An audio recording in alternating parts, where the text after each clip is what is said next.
नमस्कार साथियों, हिंदी नेटशाला में आप सभी का पुनः हार्दिक अभिनंदन है। जैसा कि आप सभी जानते हैं, अपने इस चैनल पे तैयारी करते हम हिंदी के उच्च स्तरीय प्रतियोगी परीक्षाओं की, और उसी तैयारी के क्रम में आज हम पढ़ने जा रहे हैं काव्य शास्त्र के अंतर्गत अलंकार परिचय। काव्य शास्त्र की यह हमारी 5वीं कक्षा है और इसके अंतर्गत हम अलंकारों को पढ़ेंगे। अलंकारों का क्या अर्थ होता है, इससे संबंधित सामान्य परिचय के बाद हम विभिन्न अलंकारों के विषय में आज की कक्षा में जानकारी प्राप्त करेंगे। पूर्व की कक्षाएं मैंने प्लेलिस्ट में क्रमानुसार लगा दी हैं, तो आप लोग प्लेलिस्ट चेक करते रहिएगा। पहली बार वीडियो को देख रहे हैं तो प्लेलिस्ट जरूर चेक करिएगा। तो आइए आज की कक्षा को प्रारंभ करते हैं। वैसे मैंने आपका सिलेबस चेक कर लिया है, आपके लगभग सभी अलंकार इस पुस्तक में दिए हुए हैं। जो एक आदि छूट जाएगा तो मैं आपको बार बार कह रही हूँ कि काव्य शास्त्र के लिए मैं नोट्स लेकर आऊँगी, उनके माध्यम से आपका जो भी एक आध टॉपिक, शायद एक अलंकार आपका रह रहा है, मानवीकरण शायद इसमें नहीं है, तो वह अलंकार भी मैं आपको करवा दूंगी। बाकी अधिकांशतः आपके अलंकार आज की इस कक्षा के माध्यम से कंप्लीट हो जाएंगे। बस जरूरत है 2-3 बार इन वीडियोस को देखने की। तो सबसे पहले प्रारंभ करेंगे कक्षा को। अलंकार का अर्थ क्या है, इसकी व्युत्पत्ति किस प्रकार हुई है। तो पुस्तक में लिखा हुआ है, अलंकार की व्युत्पत्ति अलम धन कुरी धन घन से हुई है, जिसका अर्थ है आभूषण। भूषित करने वाले उपादान को अलंकार कहा जाता है। आचार्य के वामन के अनुसार जो अलंकृत करे वही अलंकार है। अलंकृति ही अलंकारः। जिस प्रकार स्त्री की शोभा उसके आभूषण बढ़ा देते हैं, उसी प्रकार कविता या काव्य की शोभा को कौन बढ़ाता है? अलंकार बढ़ाते हैं। आचार्य भामह 6वीं शती को अलंकार संप्रदाय का प्रवर्तक माना जाता है। पूर्व की कक्षाओं में हम इसे पढ़कर आए हैं, इसीलिए मैंने आप सभी से आग्रह किया था कि भले ही सेकंड ग्रेड के सिलेबस में केवल रस का स्वरूप और उसके प्रमुख रसायन अवयव लगे हुए हैं, लेकिन बहुत छोटी छोटी 15-15, 20-20 मिनट की ये कक्षाएं हैं। आप पहली कक्षा से देखना प्रारंभ करिए। रस और उसके अवयव 4थी कक्षा है, लेकिन पहली कक्षा से जब देखने प्रारंभ करेंगे तो परीक्षा में जो प्रश्न पूछे जाएंगे वो आपके गलत हो ही नहीं सकते। ठीक है, चीज़ों को धीरे धीरे क्रमबद्ध रूप से जब आप पढ़ते हैं तो गलती की गुंजाइश नहीं होती, क्योंकि एक भी प्रश्न थोड़ा इधर उधर से आ गया तो हम उस प्रश्न को सही करके आएं, ये ज़रूरी है। तो आइए देखते हैं। आचार्य भामा को अलंकार संप्रदाय का प्रवर्तक माना जाता है। 6वीं शताब्दी अलंकार संप्रदाय का प्रवर्तक किसे माना जाता है? आचार्य भामा को। आप इसे अंडरलाइन कर लीजिएगा। भामा ने अलंकार को काव्य का अनिवार्य तत्व घोषित करते हुए कहा, जिस प्रकार स्त्री का सुंदर मुख भी आभूषणों के बिना शोभित नहीं होता, उसी प्रकार अलंकार के बिना कविता शोभित नहीं होती। न कांतामपि निर्भूषम विभाति वनिता मुखम। भामह की पंक्ति है, बार बार परीक्षाओं में पूछी जाती है, इसे आप हाईलाइट भी कर सकते हैं। इसके अलावा केशव दास की तो आपने पढ़ी ही होगी पंक्ति, यद्यपि सुजाति है ना, सुलक्षणी, और कविता वनिता मुख है ना, विभूषण भिन्न विराजती कविता वनिता मुख, तो इस तरीके से है। लेकिन न कांतामपि निर्भूषम विभाति वनिता मुखम, इसको आप याद कर लीजिए, भामा की ये पंक्ति है।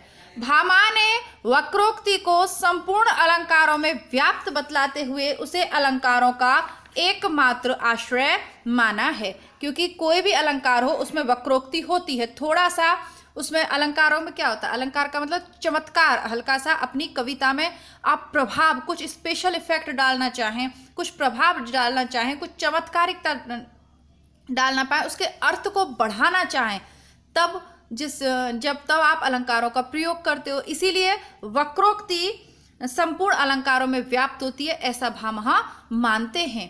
क्या लिखते हैं?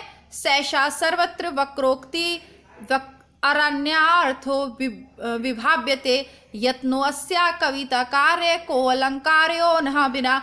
ठीक है, तो कविता में अलंकार के बिना और कौन इस कार्य को कर सकता है। आचार्य दंडी ने काव्य के शोभा कारक धर्म को अलंकार कहा है। काव्य शोभाकरान धर्मान अलंकारान प्रचक्षते। तो दंडी का आप ये पंक्ति याद कर लीजिएगा। दंडी की पंक्ति बार बार पूछी जाती है, इसको आप हाईलाइट कर लें, नोट डाउन कर लें। काव्य शोभाकरान धर्मान अलंकारान प्रचक्षते। आचार्य वामन ने दंडी के मत का विरोध किया और कहा कि काव्य के शोभाकारक धर्म गुण है तथा अलंकार उस शोभाकारक धर्म का संवर्धन करने वाला हेतु है। काव्य हेतु, काव्य प्रयोजन, काव्य लक्षण, ये सब हम 15-15, 20-20 की मिनट की कक्षाओं में पढ़कर आए हैं, तो काव्य हेतु की व्याख्या मैं यह नहीं करूंगी। लेकिन वामन ने दंडी ने वामन की सॉरी आचार्य वामन ने दंडी की बात का विरोध किया। दंडी ने कहा कि शोभाकारक धर्म को अलंकार की संज्ञा दी, जबकि उन्होंने कहा कि नहीं, शोभाकारक धर्म तो उसका गुण होता है कविता का, लेकिन उस धर्म का संवर्धन, उस धर्म की जो वृद्धि करने वाला तत्व है, जो हेतु है, जो कारण है, उसे हम अलंकार कहते हैं। काव्य शोभाया कर्तारो धर्मः गुणा ततदिशय हेतु वस्तः अलंकारः। तो ये जो प्रथम पंक्तियां हैं परीक्षा में शताधिक बार पूछी गई हैं, इनको भी आपको हाईलाइट करना है, या चाहें तो आप अपने रजिस्टर पर नोट डाउन भी कर सकते हैं। इसके पश्चात आचार्य आनंदवर्धन, मम्मट, विश्वनाथ आदि ने अलंकार का महत्व और कम कर दिया। वस्तुतः अलंकार काव्य के बाह्य शोभाकारक धर्म हैं। जिस प्रकार हारादि अलंकार रमणी के नैसर्गिक सौंदर्य की शोभा वृद्धि के उपकारक होते हैं, उसी प्रकार उपमा आदि अलंकार काव्य की रसात्मकता के उत्कर्षक हैं। आचार्य जयदेव ने कहा, अलंकार के बिना कविता उसी प्रकार है जैसे उष्णता के बिना अग्नि। असो न मन्यते कस्मादुष्णः मनलंकृति निष्कर्षतः आचार्य शुक्ल की परिभाषा दृष्टव्य है। भावों का उत्कर्ष दिखाने और वस्तुओं के गुण और क्रिया का अधिक तीव्र अनुभव कराने में कभी कभी सहायक होने वाली युक्ति अलंकार है। देखिए, समझने की बात यह है कि बहुत से रीति, किसी आचार्य ने अलंकार को बहुत महत्व दिया, किसी ने रीति को बहुत महत्व दिया, किसी ने रस को बहुत महत्व दिया, किसी ने गुण को बहुत महत्व दिया, किसी ने वक्रोक्ति को बहुत महत्व दिया। अलग अलग संप्रदाय हुए और जिसने जिस संप्रदाय का समर्थन किया उसी को सर्वाधिक महत्वशाली बताया। लेकिन जिस प्रकार एक महिला की बाह्य शोभा को बढ़ाने का कार्य अलंकार करते हैं, लेकिन उस अलंकार से उसके मन, उसकी आत्मा के सौंदर्य पर कोई इफेक्ट नहीं पड़ता, उसी प्रकार ये हमें समझना होगा कि जो अलंकार हैं वो कविता के बाह्य सौंदर्य में वृद्धि कर सकते हैं, लेकिन उसकी जो आत्मा, उसका जो वास्तविक गुण है वो उसके भाव हैं। कोई भी कविता अगर सिर्फ अलंकारों से युक्त हो और उसमें भाव नहीं हो तो वो कविता लंबे समय तक नहीं टिकती। ये वैसा ही है कि आप किसी युवती को देखने गए, अब यहाँ पर रमणी स्त्री कांता आया इसलिए मैं लड़की कहूँगी, आप किसी लड़की को देखने गए 5 मिनट में, अरेंज मैरिज की मैं बात कर रही हूँ, आप उसकी जो खूबसूरती है उससे प्रभावित हो जाएंगे और आप उसे शादी करके घर ले आए, तो वो आपके साथ जब जाएगी तो सब लोग आपको देखेंगे, वाह क्या मतलब बहुत सुंदर है, तो वो आपके साथ सुंदर, लेकिन यदि उसमें गुण नहीं है तो वो आपके जीवन में बहुत लंबे समय तक आपकी प्रिय नहीं बनी रहेगी। वो जब वो घर आई आपके और उसके गुण अगर आपके विपरीत हैं या समाज के विपरीत हैं, या ये कहें कि वो तीव्र स्वभाव की है, तो फिर वो आपकी प्रिय नहीं रहेगी। उसी प्रकार केवल मात्र ये हमें समझना चाहिए कि अलंकारों का महत्व तो है, लेकिन ये कविता के बाह्य सौंदर्य की वृद्धि करते हैं। जैसे कि केशव को कठिन काव्य का प्रेत क्यों कहा जाता है? केशव ने बहुत अच्छी कविता लिखी।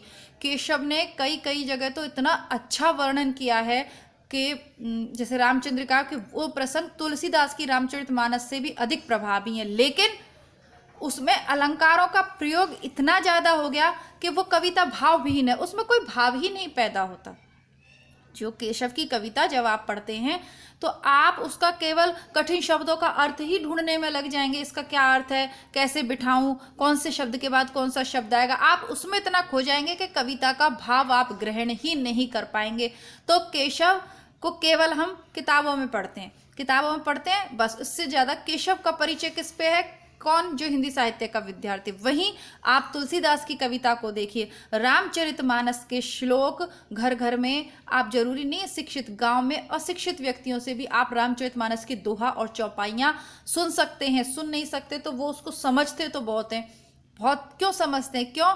क्योंकि उसमें भाव है। उसमें कौन सा भाव है? उसमें भक्ति का भाव है, करुणा का भाव है, प्रेम का भाव है। समय समय पर ये भाव, कभी क्रोध का भाव आ गया, कभी वीर रस की कविता आ गई, तो ये भाव हैं जो कविता के वास्तविक शोभा है। अलंकार वास्तविक शोभा नहीं है। आशा करती हूँ कि मैं अपनी बात को आपको समझाने में समर्थ हो पाई होंगी। इसी को देखिए, शुक्ल जी भी कहते हैं, भावों का उत्कर्ष दिखाने और वस्तुओं के गुण और क्रिया को अधिक तीव्रता से अनुभव कराने में कभी कभी सहायक होने वाली युक्ति अलंकार है। कभी कभी, हमेशा नहीं।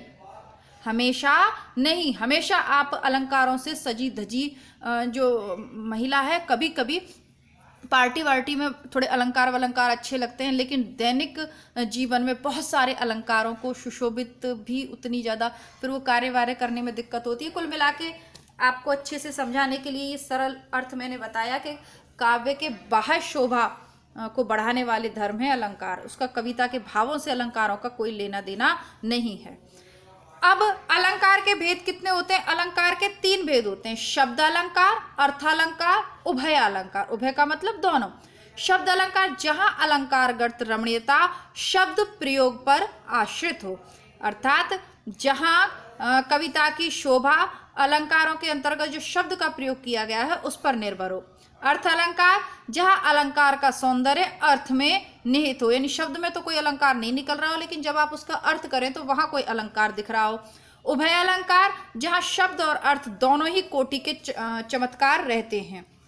शब्द भी वक्रता लिए हुए है और अर्थ में भी कुछ नयापन है, तो उसे अभय अलंकार कहेंगे। अब सबसे पहले हम हमारा जो पहला है शब्द अलंकार, उसके विषय में जानते हैं। जहां वर्णों या व्यंजनों की साम्यता के आधार पर एक से अधिक बार आवृत्ति हो, वहां अनुप्रास होता है। यथा जहां वर्णों या व्यंजनों की साम्यता के आधार पर एक से अधिक बार आवृत्ति हो, वहां अनुप्रास होता है। जैसे मुदित महीपति मंदिर आए, सेवक सचिव सुमंत बुलाए, तो वर्णों की आवृत्ति हो रही है म म म। यहाँ पर कौन सा आ रहा है? स। चारु चंद्र की चंचल किरणें खेल रही हैं जल थल में, तो चारु, चंद्र, चंचल, तो ये सब क्या है? ये शब्द अलंकार है। क्योंकि इसमें आप खुद देख लीजिए, स्वयं देख लीजिए कि आप जब इसे पढ़ रहे हैं तो आपको शब्द प्रभावित कर रहे हैं। मुदित महीपति मंदिर आए, सेवक सचिव सुमंत बुलाए, तो इसका अर्थ क्या होगा, क्या नहीं होगा?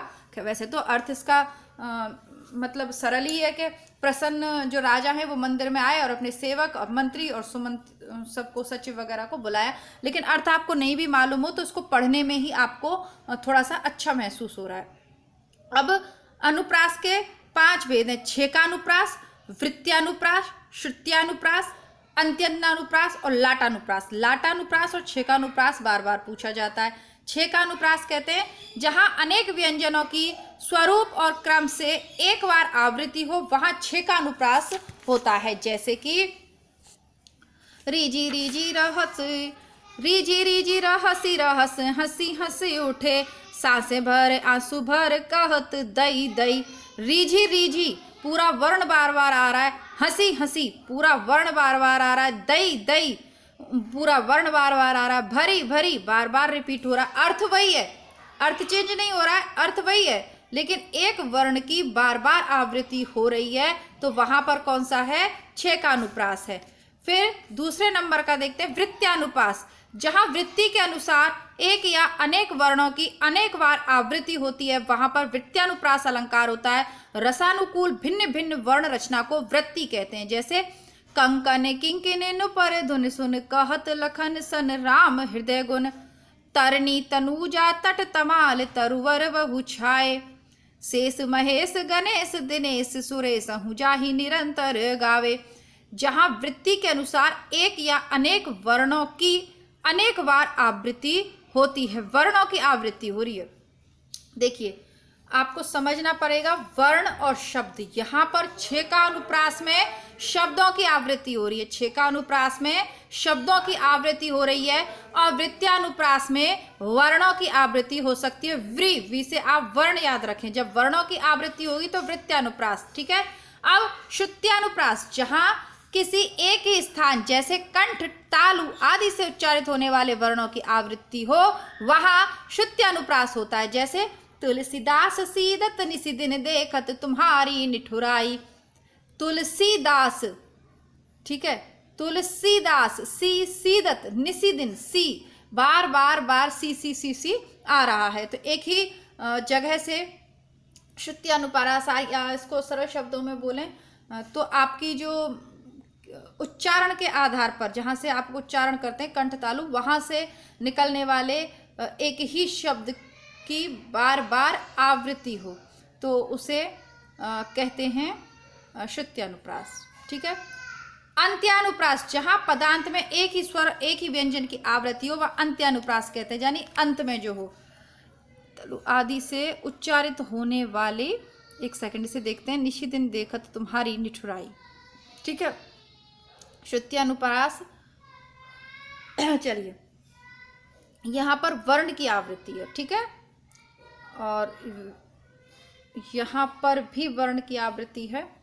दोनों में अंतर क्या है? कंठ तालु आदि से उच्चारित होने वाले किसी एक ही स्थान, अच्छा, जहाँ से केवल कंठ से उच्चारित होने वाले शब्दों की आवृत्ति हो या तालु से उच्चारित होने वाले शब्दों की आवृत्ति हो, तो वहाँ पर श्रुत्यानुप्रास है। अंत्यानुप्रास जैसा नाम से ये कि अंत में अनुप्रास होगा। रघुकुल रीत सदा चली आई, प्राण जाए पर वचन न जाई, आई जाई।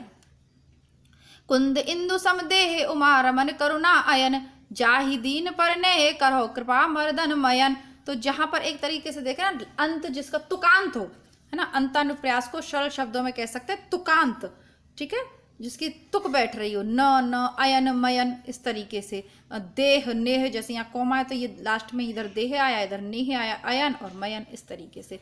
लाटानुप्रास देखते हैं, जब एक शब्द या वाक्य खंड की आवृत्ति उसी अर्थ में पर तात्पर्य या अन्वय में भेद हो, वहां लाटानुप्रास होता है। जैसे कि पुनः देख लेते हैं, जब एक शब्द या वाक्य खंड की आवृत्ति उसी अर्थ में पर तात्पर्य या अन्वय में भेद हो, तब लाटानुप्रास होता है। जैसे पिय निकट जाके नहीं घाम चांदनी ताही, पिय निकट जाके नहीं घाम चांदनी ताही। अब इसमें कॉमा लगा दे। देखिए लाटानुप्रास में एक ही चीज को दो तरीके से अर्थ निकल रहा है। देखिए, पिय निकट जाके, जिसके, अब यहाँ पर कॉमा यहाँ लगा दिया, अब इतने का ही अर्थ देखेंगे। पिय निकट जाके, जिसके पास, जिसके निकट उसका प्रियतम है, नहीं घाम, उसको धूप नहीं, चांदनी ताही, उसे तो केवल चांदनी है, उसको धूप नहीं है। यानी दिन का जो विरह है, धूप की विरह की कल्पना किससे करते हो आप? धूप से, जलते हुए सूरज से, और मिलन की शीतल चांदनी से। तो नहीं घाम, उसको धूप नहीं है, उसको विरह नहीं है, चांदनीता है, उसको तो शीतलता है, चांदनी यानी मिलन सुख है। अब इसकी जगह कोमा को आप नहीं के बाद लगा देंगे तो पिय निकट जाके नहीं, और जिसके निकट उसका प्रियतम नहीं, घाम चांदनी ता है, उसे तो चांदनी भी घाम के समान है। जैसे कि साकेत में उर्मिला, उसके लिए चंद्रमा क्या कर रहा है? शीतलता थोड़ी दे रहा है, उसे जला रहा है, घाम चांदनी ताही। तो ये एक तरीके से थोड़ा सा भी खंड की आवृत्ति उसी अर्थ में, जो अन्वय में भेद करने से, है ना, थोड़ा सा आप कोमा इधर की उधर लगा के कर दें तो ही उसके अर्थ में परिवर्तन हो जाता है, तो वहां लाटानुप्रास है, ठीक है। राम हृदय जाके नहीं विपत्ति सुमंगलता ही, राम हृदय जाके नहीं विपत्ति सुमंगलता ही। राम हृदय जाके नहीं, जिसके हृदय में राम नहीं, तो फिर उसको बहुत सारी, उसकी जो सुमंगल है वो भी विपत्ति में बदल जाता है। राम हृदय जाके, अब नहीं कि जाके के बाद कोमा, नहीं विपत्ति सुमंगलताई, उसको विपत्ति नहीं है बल्कि उसके लिए तो सुमंगल ही सुमंगल है। तो लाटानुप्रास में अन्वय का भेद हो जाएगा, ठीक है, आपको समझ में आ गया होगा। छेकानुप्रास में तो शब्दों की आवृत्ति होगी, वृत्त्यानुप्रास में वर्ण की आवृत्ति होगी, श्रुत्यानुप्रास में उच्चारण स्थल के आधार पर, जैसे कंठ से तालु होने वाले, एक लाइन में केवल कंठ से तालु होने से उच्चारित होने वाले शब्द आएंगे। दूसरे, एक सेकंड। हाँ बेटू, किसके साथ? पापा के, दादाजी के साथ, दीदी के साथ। देखा? दीदी तैयार तो नहीं हुई है ना? दीदी तैयार हो गई। वहाँ पे डॉगी कट्टू कर लेगा आपके? नहीं, डॉगी ही मुझे प्यार करता है। अरे भाई, दादाजी जाएं तो आप जाना, अकेले नहीं जाना। दादाजी भी जा रहे हैं। हाँ तो जाना। और दीदी दिखाना मुझे क्या पहन के जा रही है दीदी। तो कहाँ थे हम? ठीक है। और अंत्यानुप्रास में,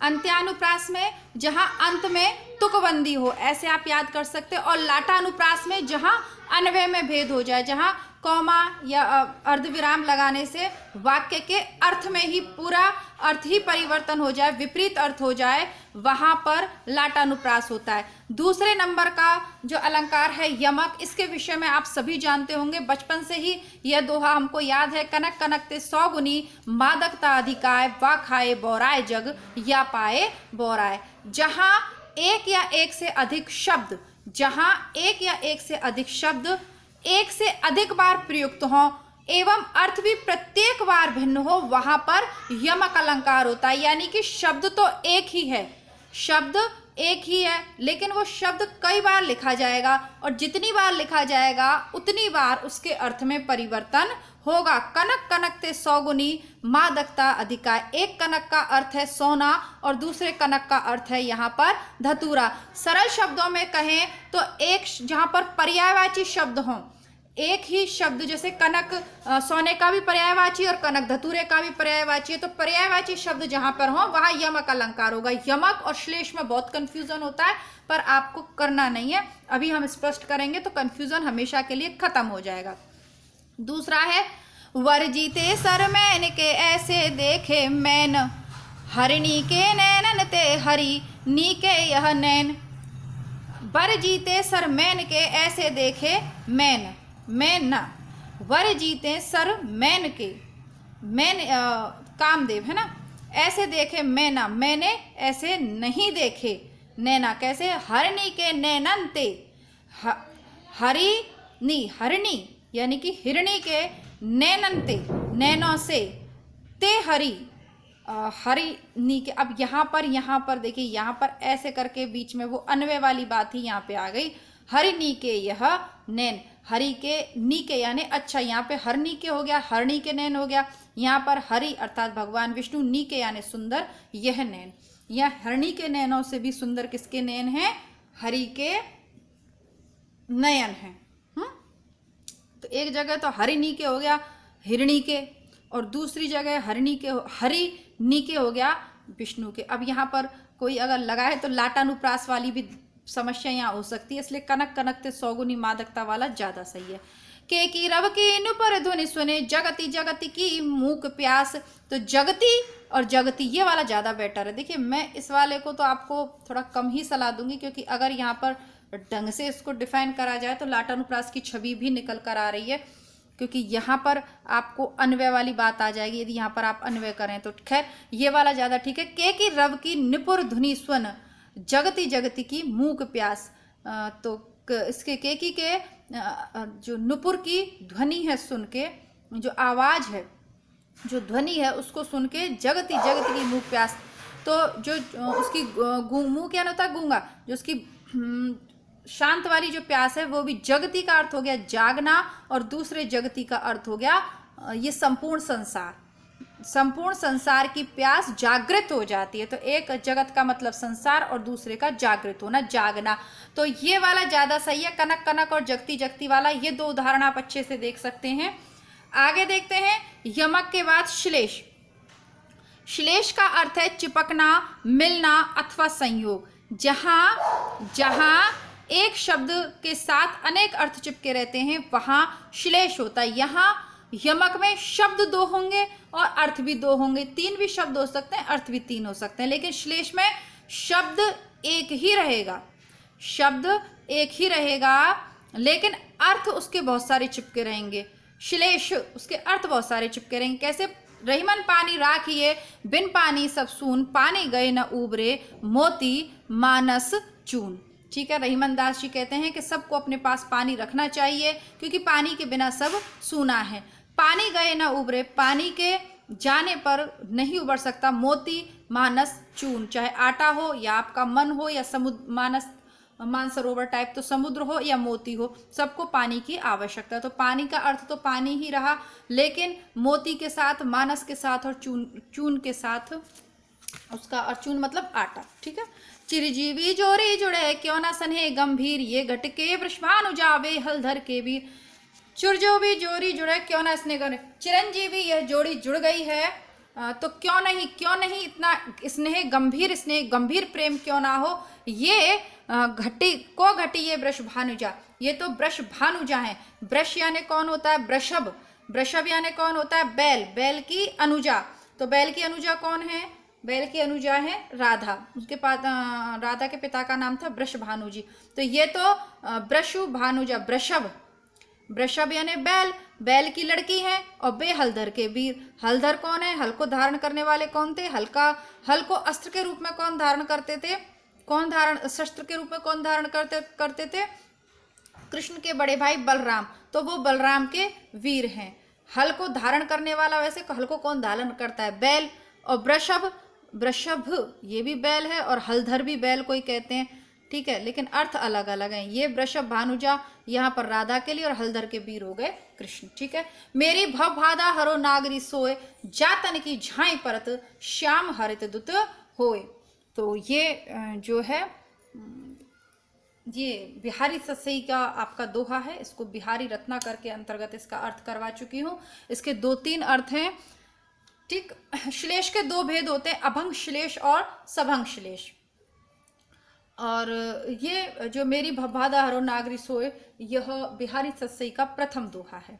तो अभंग श्लेष कौन सा होता है? श्लेष में शब्द के 2 टुकड़े किए बिना ही जहां एक से अधिक अर्थ निकल आए, वहां अभंग श्लेष होता है। जैसे चरण धरत शंका करत, चितवत चारहूं ओर, सुविरन को ढूंढत फिरत, कवि वे विचारी चोर।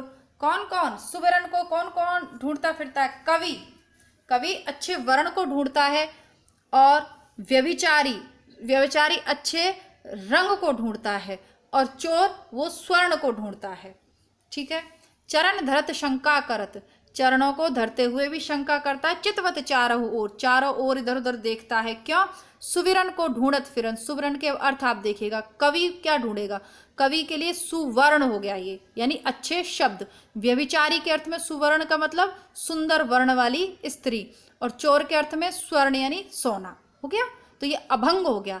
सभंग, जहां पर शब्द को भंग करने पर दूसरा अर्थ निकले, वहां पर सभंग श्लेष होता है। जैसे नाही कहे थोरी मांगे, सब देन कहे, मंगन को देख पट देत बार बार हैं। नाही कहे, थोरो मांगे, नहीं कहे, और थोरो मांगे सब देन को कहे, सभंग श्लेष। मंगन को देख पट देत बार बार है। नाही कहे, नाही कहे, अब क्या कैसे से आपको, नाही कहे, मना नहीं करता। नाही एक मतलब है, एक तो है नाही मना करना, और एक मना नहीं करे। नाही, अब कैसे आपको एक्सप्लेन करूँ? नाही होता ना कि अरे इस चीज़ की मैंने नाई कर दी, कि क्यों लेके आए। अपने ब्रज में तो सीधे से बोलते हैं अरे मैंने नाई करी ना, कि मत आना। तो उसका मतलब हो गया मना करना। और ना ही कहे, ना कह नहीं रहा। थोड़ी मांगे सब देने कहे, थोड़ा मांगने पर सब देने को कहता है। ना ही कहे, मना नहीं करता है। मंगन को देख पट देत, और मांगने वालों को देखकर पट, दरवाजा, देत बार बार है। इसका मतलब पट देत बार बार है, बार बार दरवाजा बंद करता, और पट देत बार बार है, बार बार उसको जल्दी से उसको देता। कुछ इसी तरीके का इसका अर्थ है।